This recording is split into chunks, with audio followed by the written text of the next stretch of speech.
রায়হান রাফিকে প্রশ্ন করেন। রায়হান রাফি বলে দিতে পারবে।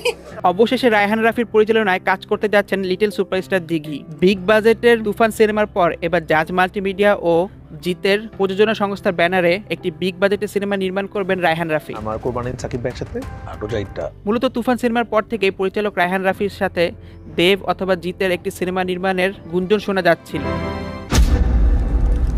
স্বপ্নপূরণ। তবে অনেকে এটিকে নিছক গুজব বলে উড়িয়ে দিয়েছিল তখন। এমনকি দেবের পেজ থেকেও জানানো হয়েছে রায়হান রাফির সাথে তাদের কোনো প্রকার কথাবার্তা হয়নি। তবে এবার জিতের সাথে রায়হান রাফির পরবর্তী প্রজেক্টের ঘোষণা আসার পর এটি নিয়ে মূলত হইহুল্লোড় পড়ে গেছে। এর আগে জিতের বাদশা দ্য ডন এবং বস 2 সিনেমাটি জাজ মাল্টিমিডিয়ার সাথে কো প্রোডাকশনের ব্যানারে নির্মিত হয়েছিল। এই সিনেমাগুলো উভয় দেশে ব্যাপক ব্যবসা সফলতা অর্জন করেছিল। ডন বাদশা।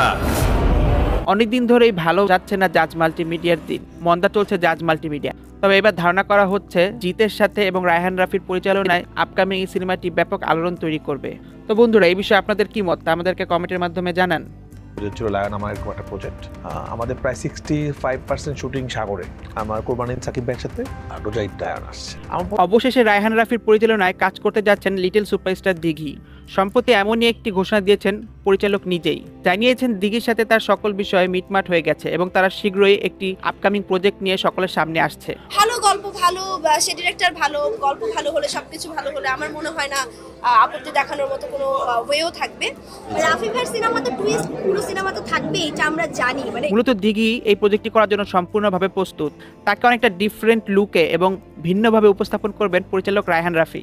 এর আগে রায়হান রাফির পরিচালনায় একটি সিনেমার জন্য অনেকটাই নিশ্চিত করা হয়েছিল দিঘিকে। অনেকেই ধারণা করেছিলেন সম্ভবত সুরঙ্গ সিনেমার জন্যই তাকে কাস্ট করা হয়েছিল। তিনি আরফান নিশো এবং দিঘিকে দিয়ে একটি চমক সৃষ্টি করতে চেয়েছিলেন। পরবর্তীতে তার সাথে সম্পর্কের জোরে সেই সিনেমায় চলে আসেন অভিনেত্রী তমা মির্জা। তবে বর্তমানে তমা মির্জা এবং রায়হান রাফির মধ্যে সম্পর্ক কিছুটা শিথিলে পরিণত হয়েছে।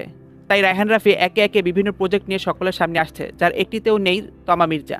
মূলত তমা মির্জা থাকাকালীন যে সকল প্রজেক্টে যাদের সাথে কথা হয়েছিল, বর্তমানে একে একে তাদের প্রত্যেককে নিয়ে কাজ করছেন রায়হান রাফি।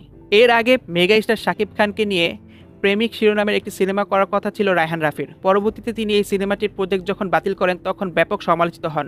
এরপরে তুফানের মতো ধামাকাদার ব্লকবাস্টার সিনেমা নিয়ে চলে আসেন রায়হান রাফি এবং মেগা স্টার শাকিব খান। ধারণা করা হচ্ছে দিঘির সাথেও এরকমই একটি চমক সৃষ্টি করবেন পরিচালক রায়হান রাফি। তো বন্ধুরা, এই সকল বিষয়ে আপনাদের কি মত তা আমাদেরকে কমেন্টের মাধ্যমে জানান।